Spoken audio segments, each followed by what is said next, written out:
Senior صحافی اور column نویس محمد بلال غوری نے اپنے تازہ ترین کالم، جس کی ہیڈ لائن بیچارہ اردلی دی گئی ہے، لکھا ہے: ہم نے برطانوی سامراج کی جن نشانیوں کو ابھی تک سینے سے لگا رکھا ہے، ان میں سود انگریز فوجی افسروں کی بیگمات اور خدمت گاروں کی کلکتہ سے کابل آمد کا سلسلہ شروع ہو گیا۔ افغان جن کا خیال تھا کہ برطانوی فوج کا یہاں قیام عارضی ہوگا اور وہ شاہ شجاع کو تحت پر بٹھا کر واپس لوٹ جائیں گے، انہیں اب یہ بات واضح طور پر دکھائی دے رہی تھی کہ انگریزوں کی نیت اس ملک میں طویل عرصے تک قیام کرنے کی ہے اور افغانستان پر قبضہ عارضی نہیں بلکہ مستقل ہے۔ جلد ہی برطانوی سامراج کے خلاف بغاوت پھوٹ پڑی۔ 23 دسمبر 1841 کی دوپہر برطانوی ریزیڈنٹ میکناٹین کا سر کاٹ کر نیزے کی نوک پر پیوست کر دیا گیا اور کابل شہر میں گھمایا گیا۔ پھر میکناٹین اور کیپٹن ٹریور کی لاشوں کو کابل میں بازار میں نشان عبرت کے طور پر لٹکایا گیا۔ الیگزینڈر برنر کے بعد اب سر ولیم ہیں۔ میکناٹین کے یوں مارے جانے سے تاج برطانیہ کا غرور خاک میں مل گیا تھا اور فرنگی فوج کے رہے سہے حوصلے بھی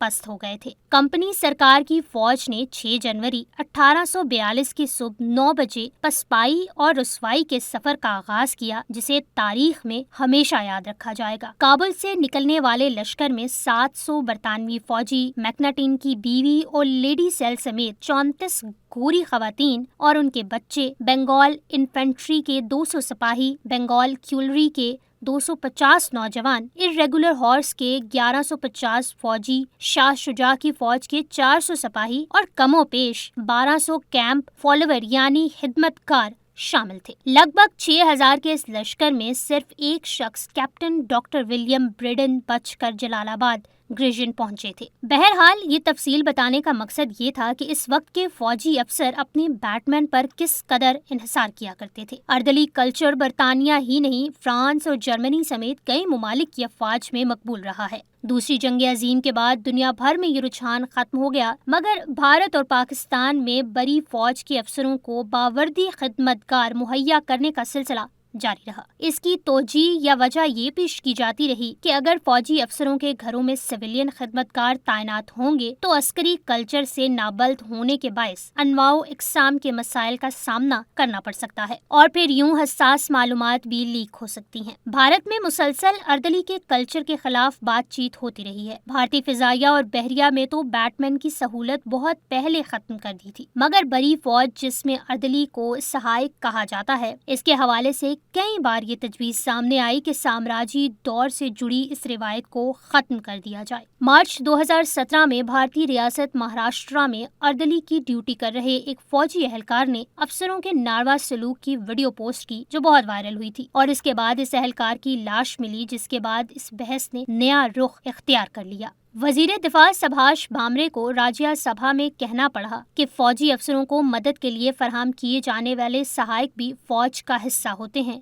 انہیں ذاتی ملازم نہ سمجھا جائے۔ اس سے پہلے وزیر دفاع کے اینٹونی نے بھی پارلیمنٹ کو یقین دہانی کروائی تھی کہ یہ سلسلہ بہت جلد ختم کر دیا جائے گا۔ آپ سوچ رہے ہوں گے کہ یہ اچانک بیٹ مین کا ذکر کہاں سے آ گیا۔ دراصل سابق وزیر اعظم عمران خان نے موجودہ وزیر اعظم شہباز شریف پر تانا کسا ہے کہ وہ محض ایک کٹ پتلی اور آرمی چیف کے اردلی ہیں۔ بانی تحریک انصاف کے مطابق شہباز شریف سے کہیں زیادہ طاقتور وزیر اعظم تو جنرل پرویز مشرف کے دور میں شوکت عزیز تھا۔ اس کے بعد سوشل میڈیا پر جگت بازی کا ایک نیا سلسلہ چل نکلا ہے۔ جب عمران خان وزیر اعظم تھے تو انہوں نے بیان دیا تھا کہ فوج کو پتا ہے کہ میں چھٹی نہیں کرتا، چونکہ اردلی کو اپنی مرضی سے چھٹی کرنے کی اجازت نہیں ہوتی، اس لیے ان کے سپاہی مخالفین یہ سوال اٹھا رہے ہیں کہ اردلی کون ہوا۔ بلا شبہ شوکت عزیز بہت با اختیار اور طاقتور وزیر اعظم تھے، لیکن ان کی طاقت کا منبع عوام نہیں تھے اور ان کا منتخب وزرائے اعظم کے ساتھ موازنہ نہیں کیا جا سکتا تھا۔ ہاں،